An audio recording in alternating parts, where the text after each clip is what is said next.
bolalar. Bugun sizlar bilan Figmani ba'zi bir o'sha nastroykachalari bilan, lifehackchalari bilan tanishib o'tamiz. Sizlarga o'tgan safar esingizda bo'lsa, masalan, bitta frame tanlab olganimizda, men bu joylar nastroyka umuman nima ish qilishini va bu yoqdagilarni nima format bo'lishini, nima xizmat qilishini ko'rsatgandim. Bu yoqda ham bizda yana bir nechta instrumentlar bor, ko'rayotgan bo'lsanglar, hozir shu instrumentlar bilan tanishib chiqamiz. Kelinglar, birinchi biz masalan ikkita obyektni belgilaymiz. Ikkita obyekt belgilab turib qarasak, bizda mana bu yerda shu mana bunaqa nastroykalar chiqadi, ko'rayotgan bo'lsanglar. Yoki ikkita obyekt bundoq qilib qo'ysak ham, mana har xil mana bunaqa nastroykalar chiqadi. Endi sizlarga hozir ko'rsatmoqchi bo'lgan narsam nima bo'ladi?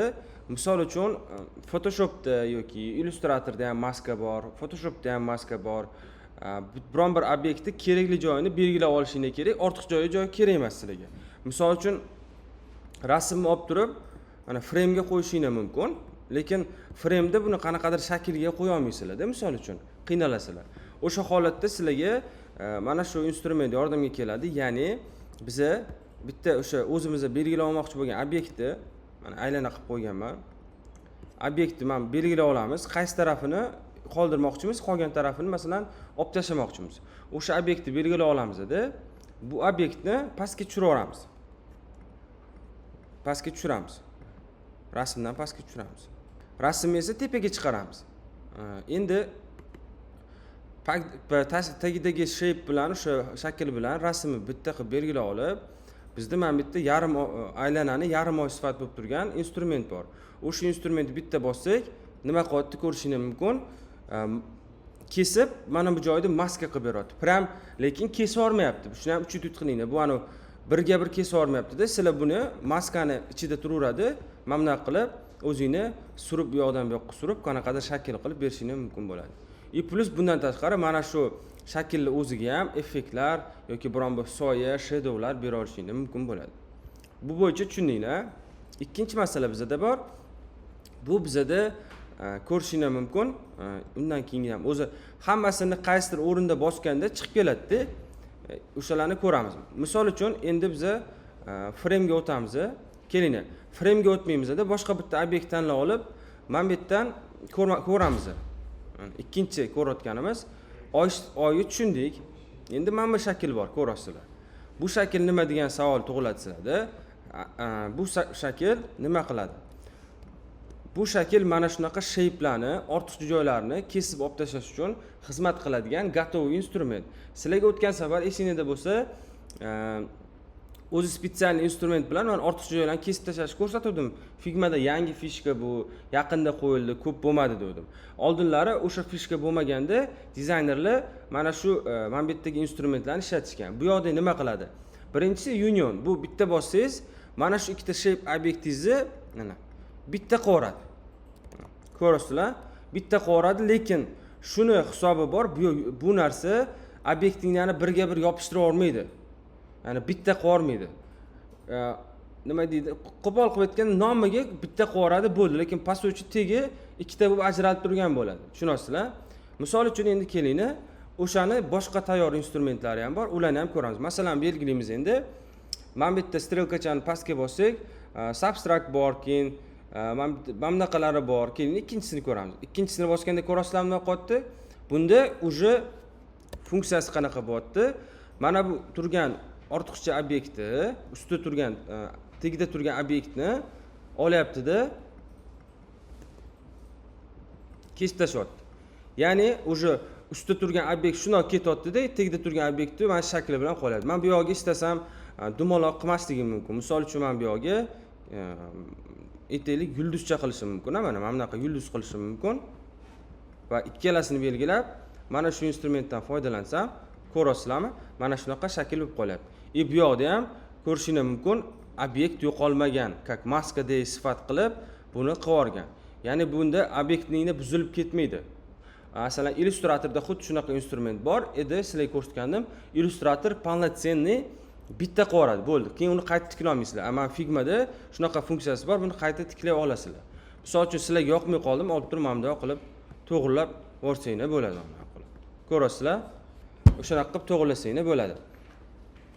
Endi undan keyingisini ko'ramiz. undan keyingisi bizada belgilaymiz. Bundan keyingisi bizada bo'lyapti mana bunaqa. Bu nima qiladi? Bu ikkita yon tarafdagi obyektlarni olib tashlab, o'rtasida birlashib turgan joyni qoldiradi. Mana shu vazifani qiladi. Undan keyingisi bor bizada. Bu bizada nima ekan? Qani? Bu bunaqa qiladi. Bu o'sha ikkita yondagina, ikkita yon tarafdagisini qoldirib, ichidagini olib tashlaydi. Bu logik narsalar, lekin buni suchi aytmoqchi bo'lgan narsam, bu narsalarni menimcha ko'rgansizlar. Buni suchi что boshqa programmalarda mana shu obyektni kesib tashlab, tik tugi bilan восстановить qilib bo'lmaydigan qilib qo'yishadi. Bunda как-то misol uchun qanchadir vaqtdan keyin mana shaklni sal to'g'rilamoqchi bo'lsanglar, sizlar shunaqa ruchnoy qilib, misol uchun men to'g'rilasanglar bo'ladi. Mana shu fichasi bor. Endi sizlarda sama saboy savol tug'iladi. Feruza aka, men bunaqa qilsa menga xalaqit beryapti. Bunani men bitta qilib yubormoqchiman tek tugi bilan degan savol tug'iladi. Bu holatda nima qilsanglar bo'ladi? Bu holatda o'ng mishkani bosib, bizada flatten degan knopka bor. O'shani bitta bossak, ko'rishingiz mumkin. Obyektimizni nima qildi? Bitta selli shakl qildi. Misol uchun sizlarga yoqmayotgan bo'lsa, shu ajralib bo'lmaydigan turgan bo'lsa, xalaqit berayotgan bo'lsa, necha olasizlar, hammasini flattenni bosasizlar, bo'ldi. Hammasi bittada bu bitta shape bo'lib ketadi. Keyin buni xohlagan shakllaringga o'zgartirib, buni o'zgartirib qilsanglar bo'ladi. Ha? Klaviaturadan bo'ladi, garaj klavshlari bor, ko'rsanglar bo'ladi. Endi buni yana plus tarafini aytaman sizlarga, flattenni.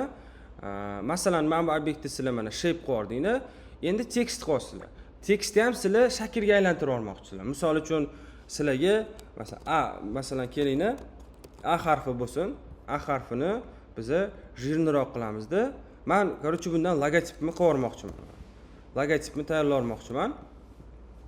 Men buni mana bu joyini ortiqcha joyini kesib yubormoqchiman misol uchun. Boshqa qilmoqchiman.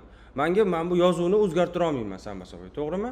Buning uchun nima qilishim kerak? Albatta, o'sha yozuvni men olib shaklga aylantirishim kerak. Shaklga aylantirishim uchun men o'ng mishkani bosaman, flattenni bosaman va ko'rishingiz mumkin, menda nima bo'lyapti? Yozuvim shaklga aylanyapti. Ko'rasizlar? Shaklga aylanib qoldi. Men endi buni olib turib o'zim change qilsam bo'ladi. Olaman, misol uchun bu odamga tortib qo'yaman. Kreativni qilib mana shriftim bitta shrift yoki shakl bo'ldi. Mana shunaqa flutter qilsa bo'ladi. Masalan, bir duni yozuvlar bo'ladi. Misol uchun sizlarga birinchi darsda ham aytdim, mijozga tayyor final fayl tashlayotganda unga krivoyni tashlash kerak, pechatga berayotganda degandim. Sababi pechatnikda o'sha shrift bo'lmasligi mumkin. Bilmasdan to'satdan kirib, boshqa shriftga o'zgartira olsa, butun dizaynini o'zgarib ketadi. Shuning uchun pechatniklarga va klientga ko'p holatda krivoy qilib tashlanadi. Krivoy degani o'zi krivoy deyshadi, ko'rildi. Buni mana shunaqa yozuvni shakl ko'rinishda. Men bu yozuvlarni ham olib, biz mana misol uchun flatten qilsak, bo'ldi. Bu yozuv bizda shakl bo'lib qolyapti. Ko'rasizlar? Mana shunaqa shaklga ko'rinishda qilib bersanglar bo'ladi. Faqat buni endi finalniy fayllarda berish kerak. Ya'ni klient tasdiqlasa, bo'ldi, tasdiqlandi deb turib birdan krivoy qilib olish noto'g'ri. Bitta original fayl sizlarning o'zlaringizga turish kerak va bitta klientga berayotgan fayl bo'lishi kerak. Original fayl sizlar любой moment kirib change qilishingiz uchun, ya'ni edit qilishingiz uchun. Xo'sh, bu narsalar bo'yicha tushundinglar. Endi biza bu obyektlarni birlashtirishdan tashqari bizda yana bitta narsa bor. Misol uchun stroke. Ko'rasizlar? Men bittan stroke'ni shaklini bera olmayman, stroke'ni ko'rsata olmayman. Men xohlayman, shu stroke'ni ham men nima qilsam bo'ladi? Shape'ga o'zgartirmoqchiman. Shape'ga o'zgartirmoqchi bo'laman. Sizlarda fikr tug'iladi. Samasova buni flutter qilsam nima bo'ladi? O'xshaydimi degan savol tug'iladi. Lekin mana bosganimdan keyin ko'rdinglarmi? Nima bo'ldi? Mana flattenni bosyapman. Nima bo'lyapti? Hech qanaqa o'zgarish bo'lmayapti. Lekin sizlar nima qilmoqchisizlar? Mana shu stroke'ni shaklga aylantira olmoqchisizlar. Bu holatda nima qilsanglar bo'ladi? Sizlarga o'sha bu instrument yordamga kelmaydi. Mana bu yerda ko'rishingiz mumkin outline stroke degan narsa bor. Agar o'shani bitta bossak, mana bo'ldi. Bizani stroke'imiz ham shaklga aylanib qoldi. Ko'rasizlar? Shaklga aylandi. Buni ham men o'zim olib, masalan, nastroyga qilib yoki o'zim to'g'rilab qanaqadir shakllar bersam bo'ladi. Ko'rdinglar? Flatten bilan auto stroke deganning farqini. Strokelarni olib tashlab, shunaqa shape'larga aylantirib qo'ysa bo'ladi. Endi bundan keyin bizda ketyapti. Bu yoqdagi narsalarni ko'rdik mana. Edit object degan narsani menimcha birinchi darsda tushuntirdim. Hozir ham ko'rsatib ketaman. Misol uchun sizlarda ba'zi bir holatlarda bo'ladi, ko'p detal bo'lsa, 2 marta, 3 marta bossanglar chiqmaydi. O'shani chiqmaydigan holatida sizlarda mana shu instrument yordamga keladi. Edit object deb bosasizlar, misol uchun mana bosib turib, mana bunaqa shakl turibdi. Bu sizlarni obyektingdan nuqtalarini chiqarib beradi va sizlar o'sha nuqtalarni tanlab nima qilsanglar bo'ladi, unga izmeniylar, ya'ni o'zgarishlar bersanglar bo'ladi. Bu instrument shu uchun xizmat qiladi. Menimcha tepadagi qismlardan hammasini foydalandik deb o'ylayman, lekin unaqa emas, bittasi qolib ketdi. Mana bunaqa narsa. Komponent degan narsa bor. Komponentni menimcha sizlarga darsda o'rtalarida yoki где-то keyingi darslarda ham tushuntirishga harakat qilaman. Komponent bu shunaqa narsaki, misol uchun copy paste qilasizlar-ku. Mana bitta narsani hozir yuzaki tushuntirib ketaman. O'zingizlar keyin qiziqib ko'rsanglar ham bo'ladi. Misol uchun sizlar kompyuterda copy paste qilasizlar, to'g'rimi? Biron bir narsani obyektni copy qilasizlar, paste qilasizlar. O'sha copy qilgan narsalaring bu yoqda o'shani duplikati bo'lib tushadi, to'g'rimi? Lekin agarda sizlar o'sha copy qilgan original fayllaringni o'zgartirsanglar, men bu o'sha original faylni o'zgartirsanglar, copy qilgan fayllaring o'zgarmaydi. Figmada shunaqa narsa bor, komponent degan narsa. Sizlar bitta ona yasab qo'ysanglar bo'ladi va onadan bolalar chiqarsanglar bo'ladi. Ya'ni qaysi ma'noda bitta cell obyekt qilasizlar va uni bolalarini chiqarib tashlaysizlar. Ona o'zgarsa, bolalar ham o'zgaradi, lekin bolalarning o'ziga ham отдельно o'zgarish bera olasizlar.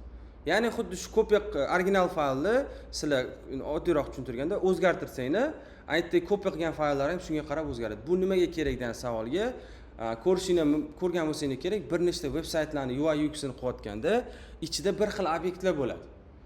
Blok bo'ladi, misol uchun footer, header bor, shadowlari bo'ladi. Mana shu effektlarni komponent qilib qo'yishadi, tayyor qilib qo'yishadi. Keyin copy qilib, bittalar hammasiga yasab o'tirmaydi, copy qilib paste qilib qo'yib chiqadi. Kraynim 50 ta masalan 50 ta strange dizayn qilingan bo'lsa, klient aytib qolishi mumkin. Footerda yangi rangi menga yoqmayapti deyishi mumkin-da. Tegidagi narsa rangi yoqmayapti menga. Uni yashil qil desa 50 ta strange-ni bittalab yashil qilib chiqmaydi, to'g'rimi? Yoki bittalab belgilab chiqmaydi. Nima qiladi? Onaga kiradi-da, o'sha komponentga kirib, onaning rangini o'zgartiradi, keyin butun 50 ta strange-da ham o'sha narsa o'zgarib ketadi. Komponent o'sha uchun. U narsani bo'linma-bo'lin ish jarayonida ko'rsa, tushunarliroq bo'ladi. Sizlarga jaydari qilib oddiycha tilda tushuntirdim deb o'ylayman. Xo'sh.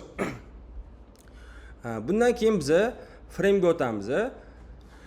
Frame ga qarang. Frame ga o'tib mana shu obyektni men belgilasam, mana belgilab olsam, menda position degan joy chiqyapti. Position nima qiladi? Menimcha ko'rgansizlar, bu o'sha o'rtaga, yonga, chapga, tepaga, pastga qilib nima qiladi? Obyektni to'g'rilaydi. Lekin ko'rishingiz mumkin, men buni belgilasam, menda position chiqmayapti. Nimaga? Savol tug'iladi. Nima uchun bu yoqda chiqmayapti-da, bu yoqda chiqyapti? Chunki mana men bitta agar men belgilasam, Figma ko'ra olmayapti. Men bu joyda Figma montajni oblast deb hisoblamaydi, ya'ni ishlash ko'chasi deb hisoblamaydi. Buni как-то настройка qilib elinglarni yoki расстояниеlarni to'g'rilay olmaydi. Qayerga to'g'rilaydi masalan? Cell katta obyektdan-da. Nima uchun to'g'rilanayotgan sababi, bu yoqda nega to'g'rilanayotgan savollaringizga bu frame ochgandik, frame tushuntirdim sizlarga. Frame bu как bitta montajni oblast ochiladi va ishlanilsa, faqat shuni ichida ishlaniladi. Va endi buni men belgilasam, nima qilyapti? Figma tushunyapti, что bu frame ichida, bitta montajni polyani ichida bu koptok deyapti. O'sha polyani ichiga moslashtirib men to'g'rilashim kerak deyapti. Bu tushunyapti shu narsani. Ko'rasizlar mana, o'ngga tepaga qilsam bu to'g'rilanyapti. Lekin bitta tarafi bor. Misol uchun men bu obyektni kopiya qilib olaman. Kelinglar. Kopiya qilib olish uchun alt ni bosaman-da. Alt ni bosib tortsam, shunaqa bitta duplikat bo'lib tushadi mana.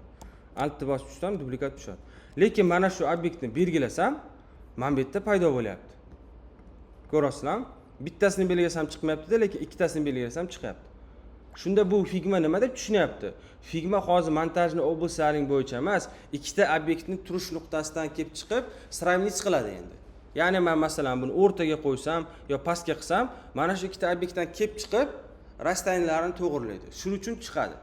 bir marta shunaqa bo'lgan, meni holatimda bitta bolaga tushuntirganman-da, men bu главный oblastda ishlamaydi deganda, mana ustoz ishlayapti-yu deb kelganda, ну, по сути, u ham praf qaysidir ma'noda. Chunki men ishlamaydi deb aytganman, o'zi po faktu ishlamaydi. Mana ikkita obyektni belgilasa ishlayapti-yu, ustoz Figmani mana shunaqa qilibsiz, bilmas ekansiz deganda hazillashib.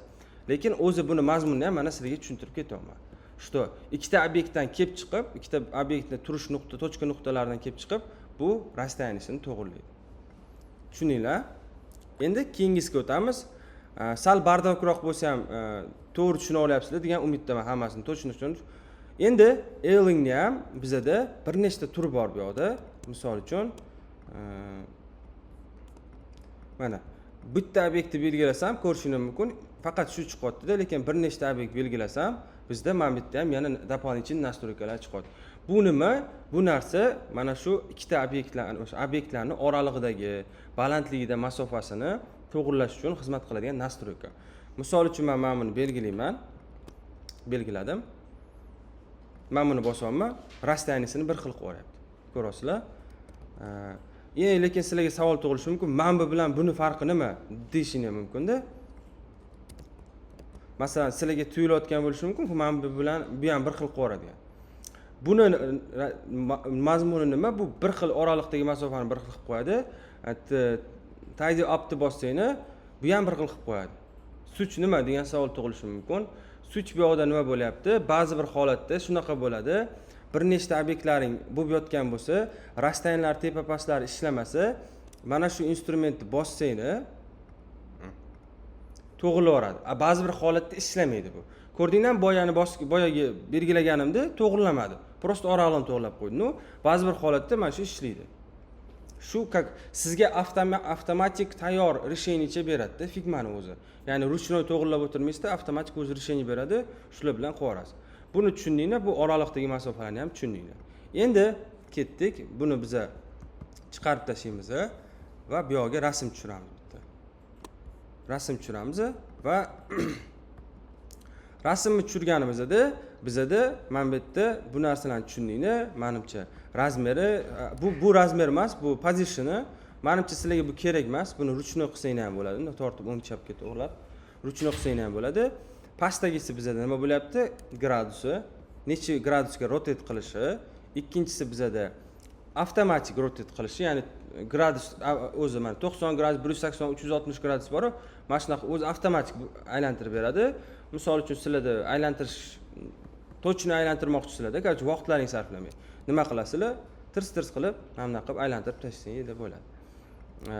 Undan keyin bizada mana bunisi bor. Bu gorizontalni qilib flip qilib beradi, ya'ni chappacha qilib beradi. Misol uchun mana bu yozuvimizni ham olaylikda, mana bunaqa qilsak, mana chappacha qilib beradi.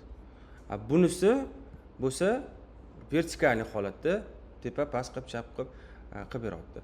Endi mana shu obyektni biz kattaroq razmerini to'g'rilamoqchi bo'lsak, mana bu joydan to'g'rilaymiz mana. Ko'rasizlar? Shu joydan razmerlarni beramiz. Hozir ko'rishingiz mumkin, razmer katta kichkina qo'yman, lekin nima bo'lyapti? Bu bir xil kattaryapti. Agar sizlar shunaqa bo'lishini xohlamasanglar, mana bu joyda mana avtomatik hamma tarafini qotirib qo'yib katta qiladiganini o'chirib qo'ysanglar, sizlar уже mana o'ng tarafdan cho'zsanglar ham nima qilyapti? Yonmachasiga katta qilyapti, ko'rishingiz mumkin. Bo'yini ham shunaqa qilsa bo'ladi mana. Figmada shunaqa featuresi bor, prям menga yoqadi. Men buni ko'rib, to'g'risi bu featuresi borligini ko'rib sevib qolganman Figmani o'zim ham. Ya'ni men buni enini katta kichkina qilsam ham, Figmada shunaqa narsa bor, rasmlaringizni shunga podstраивать qilib yuboradi o'zi avtomatik. Boshqa bir programmalarda yo'q funksiyasi mana shu. Rasmim ko'ryapsizmi, o'zi moslashib ketyapti. To'rtburchak qolmanmi yoki ingichka qolmanmi, rasmim shunga podstраивать qilib ketyapti. Kesilib qolmayapti, boshqa bo'lib qolmayapti-da, yo cho'zilib ketmayapti. Mana shunga podstраивать qilinadi. Zo'r narsa. Endi buni misol uchun sizlar ortiqcha joyini kesib tashlamoqchi bo'lsangiz, nima qilishingiz mumkin? Misol uchun mana shu shakl sizlarga yoqyapti, lekin kesaman desangiz, rasm ham o'zgarib ketyapti. Shu muammo ham bo'lishi mumkin. Samasa bo'y kimdadir. O'sha holatda nima qilish kerak? Command, ya'ni Ctrl ni bossangiz, mana bunaqa qilib rasmni o'ynatmagan holda ortiqcha joylarini kesib olib tashlasa bo'ladi mana. Ctrl bosib turamiz. menda common, bu sizlarda control bo'ladi. Bosib turib, mana. Mana shunaqaroq qilsak, nima bo'lyapti? Rasmimizni o'ynatmay, kerakli shaklga olib kelib qo'yapti. Lekin bitta narsani uchitib qilinglar. Mana shu holatga keltirgan umuman kontrol bilan kichkina qilib ortiq joyini kesib tashlanglar, sizlar xayrlashaveringlar. Nimadan xayrlashasizlar? Men bu hozir boya ishlatgan instrumentim bor-ku, mana rasmni katta kichkina qildim-ku, mana. Buni endi katta kichkina qilganman, nima bo'lyapti? Ezilib ketyapti rasm. Podstrayitsiya qilmayapti. Nimaga? Chunki men uje bu yerga qonun qoidasini nima qildim? Buzdim. Uje rasmni kesib tashladim-da, bo'ldi. Uje amdaqa o'zidan o'zi podstrayitsiya qiladigan rasmni unutsanglar ham bo'ladi. Shuning uchun iloji boricha ehtiyotroq bo'lish kerak. Хорошо? Bu bo'yicha. Endi lekin sizlarda savol tug'ilishi mumkin. Feruz aka, unaqa bo'lsa g'alati bo'lib qoladi-yu, men shakli o'zgarib bunday qolib ketsa, shu holatda qanaqa qilsam bo'ladi degan savol tug'ilishi mumkin-da sizlarda. Cho'zilmasin ham, lekin kesib tashlaylik rasmni deganda, sizlarga mana rasm tushirganlaringizda, misol uchun boyagi holatga qaytaramiz. Ctrl Z qilyapman hozir, bilmaganlar uchun. O'z holat kelyapti. Mana image ga kirib, bu ishlaydimi yo'qmi bitta ko'ramiz. Fill olib tashlab crop qilamiz. Rasmni mana bundoqroq qilib, shundoqroq to'g'rilaymiz. O'zimizga kerakli joyga. Va keyin bitta bosamizda bab ishlamadi. Короче, bu fishka ishlamas ekan, ba'zi vaqtlar ishlab qoladi. Shunaqa joylari bor. Agarda shunaqa bo'ladigan bo'lsa, prosta crop ham qilmaysizlarda, rasm o'zini kichraytirib olib, men hozir uzr, guys, adashdim men. Shunaqa bo'lish kerak edi. Hozir bitta ko'ra olaydi shuni. Men bitga kirib, cropga bosib turib, mana shu shaklimizni o'zini olib, men bu yerga qo'yishimiz kerak edi. Agarda hozir ishlasa, ishladi. Ishlamadi. Короче, bu fishka ishlamayapti. Istasanglar shunaqa qilsanglar bo'ladi, istasanglar uni kesib qo'ysanglar bo'ladi. Masalan, rasmni har doim ham nima deydi, copy paste qilib tushirib o'tirmasanglar ham bo'ladi. Misol uchun, men bitta obyekt ochib olishim mumkin. Turburchi obyekt ochib olaman. Obyekt ochib olib, mana shuni o'ziga ham rang o'rniga rasm berib yubormoqchiman, misol uchun. Rasm berib yubormoqchi bo'lsam, men fill ga kiraman-da, mana. Men bitta rasmni tanlab, любой bitta rasmni, masalan, men buni olib turib, staych qilib olsam bo'ladi. Bu как rasmdek bo'lib tushib qoladi. Ctrl C, Ctrl V qilib o'tirmaysizlar, masalan, rasm tushirib olib, ana u shakliga moslab o'tirmaysizlar-da, prosta shakl figurani yasab olib, o'sha figurani ichiga tushirib qo'yaverasizlar, bo'ldi. Shunda ishlaring osonlashadi. Rasmni kopiya qilganingizda, mana misol uchun frame ga tushirasiz, staych qilganingizda, masalan, biron bir rasmni internet tarmog'iga kiramizda va shu yerdan biron bir rasm olamiz. Keyin nima bir rasm. Bunday qilib staych qilamiz. Ko'rasizlar? Shunaqa qilib ishlatsa ham bo'ladi. Bundan tashqari yana boshqa bor. Mana obyektni belgilab olib, mana shu obyektimizni belgilab olib, ya'ni shape'ni Ctrl V qilsak ham bo'ladi buni ustiga. Shunaqa qilsak ham bo'ladi. Lekin bitta suchi bor. Sizlar internet tarmog'idan copy paste qilib olib kelganlaringda ba'zi bir holatda, har doim ham emas, kачествоga ta'sir qilib qo'yadi. Shu uchun bundan tashqari, masalan, Figma faylni o'zini ham fayllarni bir xil eksport qilib qo'yishadi. Eksport qilib qo'yishadi. Shu holatda ham tayyor rasmlar bo'lishi mumkin, tayyor komponentlar bo'lsa, o'shalarni ishlatgan yaxshiroq, kopiya qilmasdan. Nima deydi, kачественныйroq bo'lib tushish ehtimoli bo'ladi. Bu yerda sal shunaqa ezilib rasm sifatiga sal ta'sir qilishi mumkin, lekin ikkita uslub ham noto'g'ri emas. Ya'ni ikkita uslubda ham foydalansanglar bo'ladi. Hattoki mana shu rasmni olib turib, men listni olib buni kopiya qilsam, rasmni ham birga ishlatsam, ustiga tushib ketaveradi. No problem, ana problemasi yo'q. Ishlataversa bo'ladi. Figma qulay, o'ta qulay, ishoninglar, kimnidir bu jonidan qolib ketgan kompyuter bo'lsa ham Figmada ishlata oladi bemalol. Xullas, bu narsa bo'yicha tushundinglar, razmer, layout bo'yicha, boshqa narsalar bo'yicha. Endi ketamiz. Bizda bu yerda tekst tushiradigan format joy bor edi. Tekst tushiradigan. Xo'sh, undan oldin sizlarga bitta narsani tushuntirib keta qolay. Tepada bilan tushuntirdim. Bu narsa poka что shart emas. Buni men o'zlaring bitta kovlab ko'rsanglar, ko'rib olasizlar. Bu razmer. Уже tekst ko'rinishi ketyapti. Xo'sh, internet tarmog'iga kirib, sizlar biron bir yozuv kopiya qilib, sizlarga oldindan aytib qo'yaman, masalan, yozuv kopiya qilib, Figmaga Ctrl V qilsangiz, mana bu holatda tushadi yozuvingiz. Ko'rasiz-a? Siz nima qilishingiz kerak bo'ladi? Yonidan tortib, yozuvni bundoq kichraytirsangiz bo'ladi. Yozuv tushirsangiz. Mana. Qaysidir shaklga olib kelib, buni qizil qila qolaylik, shunday ko'rishingiz uchun. Qizil ham ko'rinmaydi menimcha. Mana. Olib kelib, tushirgan nimalaringizni, obyektingizlarni mana bunaqa qilib shaklga to'g'rilasizlar. Lekin sama saboy, mana bunaqa Ctrl V qilib kirish, bitta mana shuncha joyga tekst tushirish ahmoqona ish menimcha. Uni aqlli odam unaqa qilmaydi. Aqlli odam oladida mana tekstni tanlab olib, bundoq bitta liniya ochadi va Ctrl V qiladi. Mana shu joyga tekst qo'yiladi. Ko'rasizlar? Tekst kopiya qilganlarda, boshqa qilganingizda mana shunaqa qo'yilib ishlatsa bo'ladi. Endi buni mana o'ng chapga qilib to'g'rilasak, mana o'zi past nastroychi qilinadi. Endi nastroychi qilinadi va bundan tashqari bizada mana bu joyda ko'rishingiz mumkin tekstni nastroykalari bor boshqa narsa. Birinchisi bu o'sha tekstni shriftni ko'rinishi, shakli bo'lyapti. Ikkinchisi uni qanaqa turda ko'rinishi va uni razmeri, tepa pastligi, yondanligi. Menimcha buni o'tgan safar bir ko'rsatdim, darsda. Ko'rsatdim, menimcha bu shrift bo'yicha ishlashni. Ko'rsatdim. Sizlarda mana savol tug'ilishi mumkin. Misol uchun, mana bunaqa holat bo'ladi-da. Kelinglar bitta box qilamiz. Mana bu obyektni tagiga tekst tushiramiz. Misol uchun mana.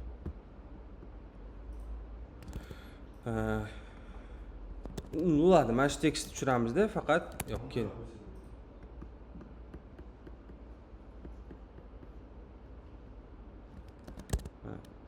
Ctrl Z qilamizda, Ctrl V qilib tekst tushirib, buni razmerini cheta 100 qilamiz. Давайте 100 emas, kelinglar 50, 60 qila qolamiz. 6000 bo'lib ketdi. 60 qilamiz. Va mana bu ikkita obyektni Ctrl G qilib qo'yamiz. Endi men qaranglar. Men bu obyektni katta qilyapman. Nima bo'lyapti? Yozuv nima bo'lyapti? Xohlagan ishini qilyapti yozuv. Mana shunaqa holatni oldini olish uchun nima qilish kerak deb o'ylaysizlar? Bittagina knopka bor. Ctrl Z qilamiz.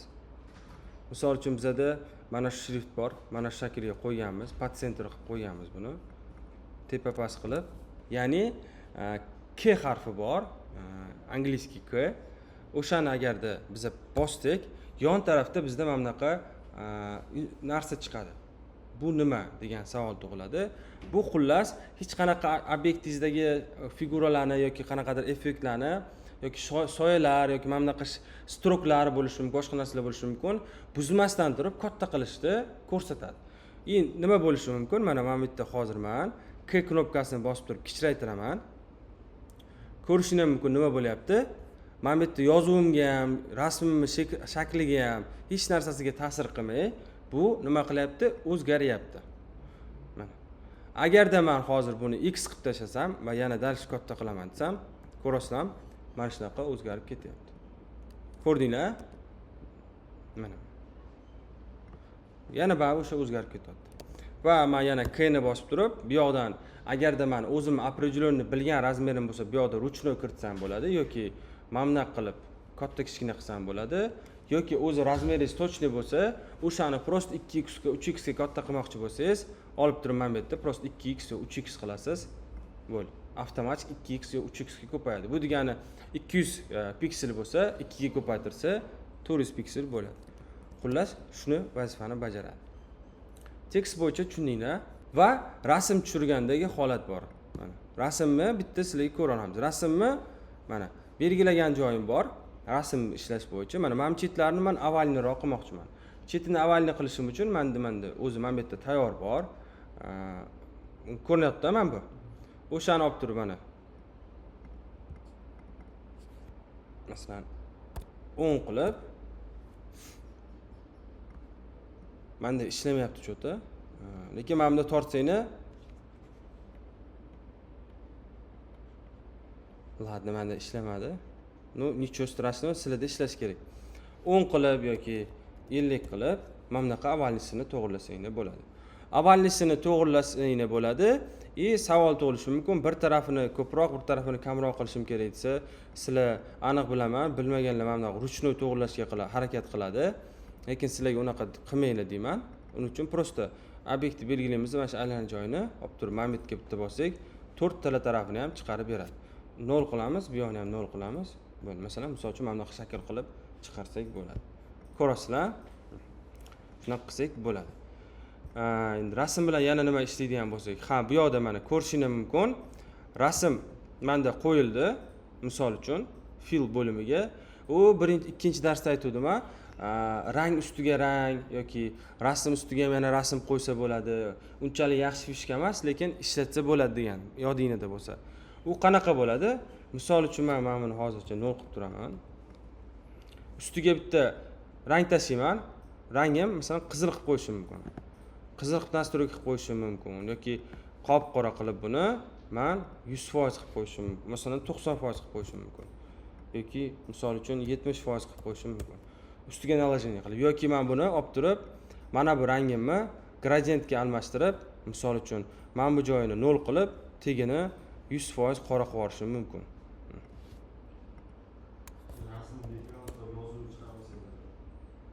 Bo'ladi. Mana shunaqa narsalar qilsa bo'ladi. Ko'rasizlar? Samo собой keyin o'sha layer bilan ishlab, masalan, mana bu gradientni pastroqqa tushirib, qanaqadir nima deydi, ideya, g'oyalar qilishingiz mumkin. Masalan, veb-saytlarda slayd bo'ladi, birinchi pejida ko'p holatda mana shunaqa shadow berishadi, rasm ustidan. Mana bu tekstini yozib qo'yishadi. Tekstini yozib qo'yishadi. Bo'ldi, shu bilan ish hal.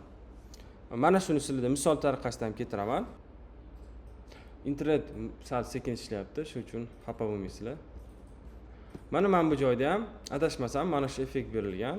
Mana ko'rishingiz mumkin. Rasm surat qo'yilgan, ustidan gradient qo'yilgan, taxlab ketilgan. Mana UI qilinganda mana shunaqa joylari bor.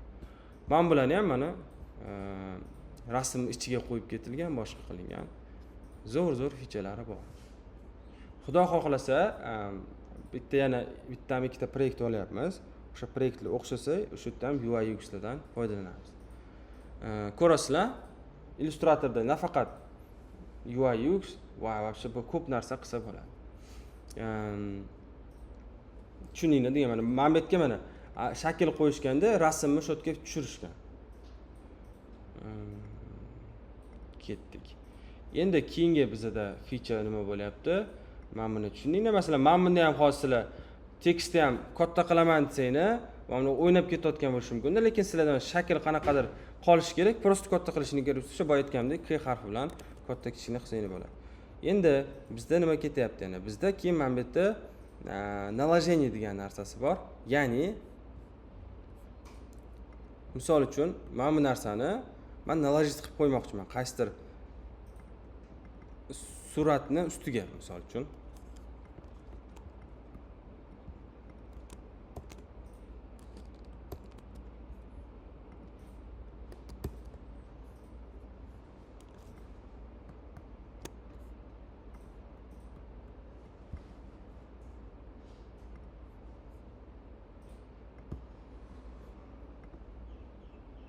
Men bunday qilib buni naложить qilmoqchiman. Ya'ni rasmga bilinar-bilinmas qo'ymoqchiman. Buning uchun nima qilaman? Mana bizda mana bu yerda tomchiga o'xshagan narsa turibdi. Shuni bitta bosaman-da, mana bunday qilib qanaqadir gatoviy effektlardan foydalansam bo'ladi. Misol uchun. Endi bu tushmadi-yu, men endi sizlarga misol tariqasida kiritib ko'rsataman. Keling, mana shuni qilmaylikda boshqacha usul qilamiz. Tushunishingiz uchun. Internet tarmog'iga kiramizda mana bu bizni ko'zini olamizda, stage qilamiz va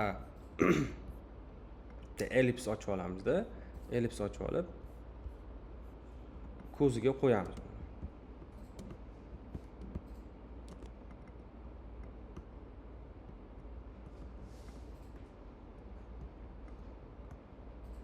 hozir sizlarga o'rgatayotgan narsalarim bolalar fundamental narsalar. Mana shu fundamental narsalarni bilib turib, dars shu yog'iga o'sha kalla ishlasa olib ketaverasizlar. Figmada ko'p narsani qilib. Eng fundamentalniy narsalar. Ya'ni buni o'rgandingda o'sha Figmada ishlashni bila olasizlar deganda, hali jarayonda boshqasi. Lekin mana bu fundamental narsani bilmasanglar, u yig'ishtirib qo'yaversanglar bo'ladi, kстати. Endi mana shu qizni ko'zini men yashil qilmoqchiman. Misol uchun men bu yerga o'tamanda, o'zi ko'zi ko'kmidi? Keyin qizil qila qolamiz. Buni qizil rang qilamanda, nima qilaman? Men tomchini bitta bosib, mana qilib rangni qo'yib olishim mumkin. Ja yemaydi-yu, yedirsa bo'ladi xullas. Mana bunday qildik, qizil tushdida, botga bitta effekt beraversam bo'ladi. Blur beraversam bo'ladi, layer blur, naroroq qilib. Va ozgina qizni ko'zini qizil rang qilib qo'ydik. Naложение orqali-da, xullas. Endi naложение men misol uchun ko'k qilsam, ko'k bo'ladi. Yana nima? Yashil qilsam mana ko'rishingiz mumkin. Nima bo'lyapti?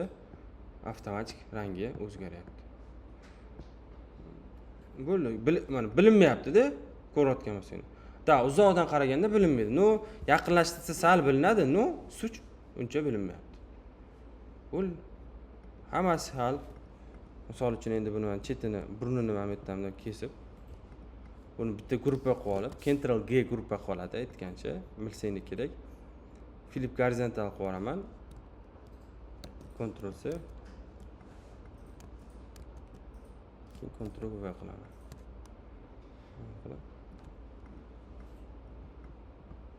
Yasab olib, mana misol uchun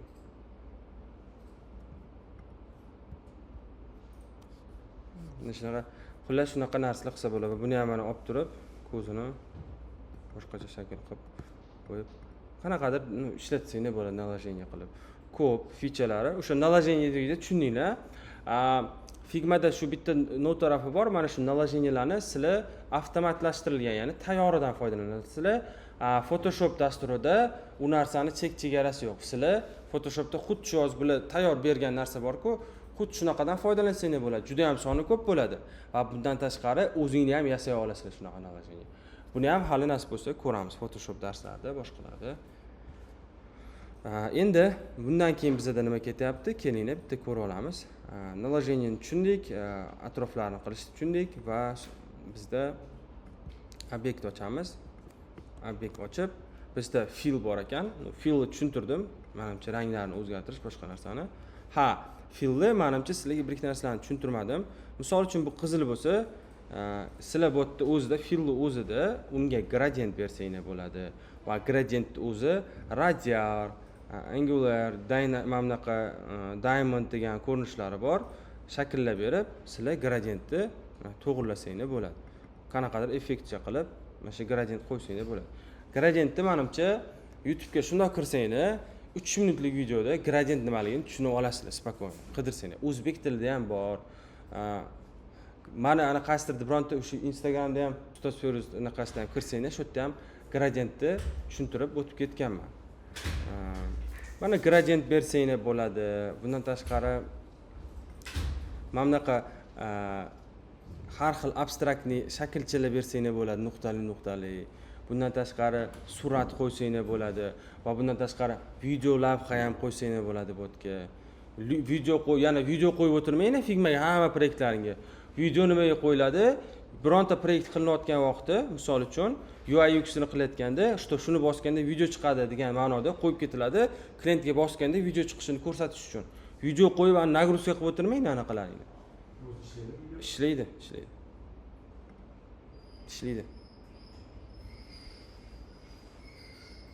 Hozir 1 soat загрузка qiladi, lekin ishlaydi. Va bundan tashqari bizda stroke bo'limi bor. Stroke bo'limini ko'rishingiz mumkin. Stroke'da nima qilsa bo'ladi? Mana qalinligini, o'sha men bu yerdan qalinligini to'g'rilasa bo'ladi. Center bor, inside bor, outside bor. Center bu o'sha tashqi va ichki tarafdan qo'yib, liniya qo'yib beradi. Inside ichidan qo'yib beradi, outside tashqarisidan qo'yib beradi. Bu sizlarni ishlayotganda qaysidir jarayonga qarab to'g'irlasanglar bo'ladi o'zingizning ishlaringizni. Va bundan tashqari strokga ham xuddi o'sha aytganimdek gradient, boshqa narsalar qo'ysanglar bo'ladi. Shakllar qo'y. Misol uchun men bu biron bir prosta keyin mana bunaqaroq qilib ichkaridagi gradientini olib turib, ichkaridagi gradientini ham olib, misol uchun mana tak hozir mana buni olamizda.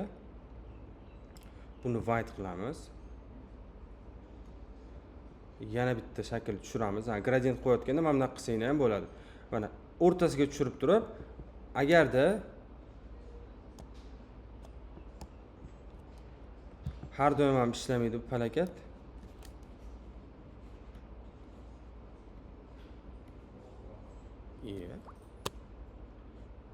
Mani makimda boshqachamikan? Xullas kommentni bossanglar bu anaqa bo'lardi. Dublik, mana. Prosta bossa bo'lar ekan menda, lekin anaqada Windows'da Ctrl bilan ham kopiya qilsa bo'ladi. Mana bunaqa qilib, misol uchun ikki tarafdan gradient berib, masalan, mana buni o'rtasini polnotseniy oq qilib, bu yoqlarni misol uchun 70, ya'ni shaklini ham qo'yib turib 70-30 qilib, bundan tashqari misol uchun mana bitta obyektcha uchburchak obyekt ochamiz. Misol uchun buni nima qilamiz? Rotate qilamiz. Rotate qilib o'rtaga qo'yib, buni white qilib, misol uchun avvalgisini ozgina to'g'rilaymiz. Qilib biron bir shakl yasasak bo'ladi. Ko'rishingiz mumkin.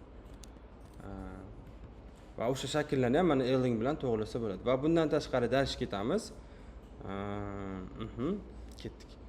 Bundan tashqari bizda stroke tushundinglar, effects bo'limi bor. Effect bo'limida nima qiladi?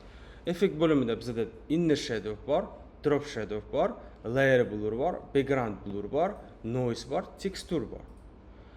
Inner shadowni ko'rsataman. Inner shadow bu mana ichkariga soya berish funksiyasi. Ichkariga xuddi soya bo'lgandek ko'rinyapti. Effektni.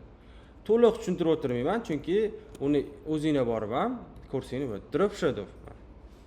Bu nima qilyapti? Soya beryapti. Bizda keyin layer blur bor. Layer blurni ham ko'rasizlar. Nima qilyapti? Xiraroq qilib yuboryapti. Dal shu o'tamiz. Shadow buni olib turib, background blur qilamiz. Background blur qo'yman, hech nima o'zgarmayapti. Nimaga? Background blur nimaligini kim biladi? Background blur bu orqa foninglarni, masalan, oddiy suratni, mana qarang. Oddiy rasmni, mana buni hozir suratni olib tashlaydi ustiga. Oddiy rasm ustiga oq narsa tushirsanglar, misol uchun opacity-sini buni, skажем, 50 qilsanglar, mana bunaqa bo'lib tushyapti. Ko'rasizlar? Xira bo'lib. Mana orqasi ko'rinyapti xullas.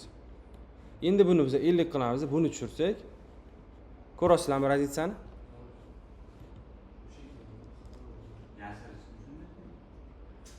No, effektda shunaqa blurroq qilib yuboradi. Qaysidir joylarda ishlatsa, uni ko'p joyda ishlatsa bo'ladi. Masalan, glazmorfizmda ishlatishadi ko'p holatda. No, ko'p proyektlarda ishlatsa bo'ladi bu narsa. No, suchi shu. Misol uchun mana bu yerda opacity-si mana bunaqa turibdi-da, sizlarga bu kerak emas. Bu yerda sizlar mana bunaqaroq ko'rinish qilmoqchilar.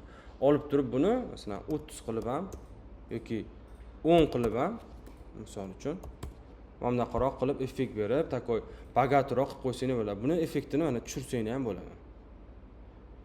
Ko'rasizlar mana? O'ynatib tushundinglarmi mana shuni buni? Men bu oqdan ko'ra men bu kurtoyroq turadi-da. Misol uchun men hozir kelinglar, mana shunga prosta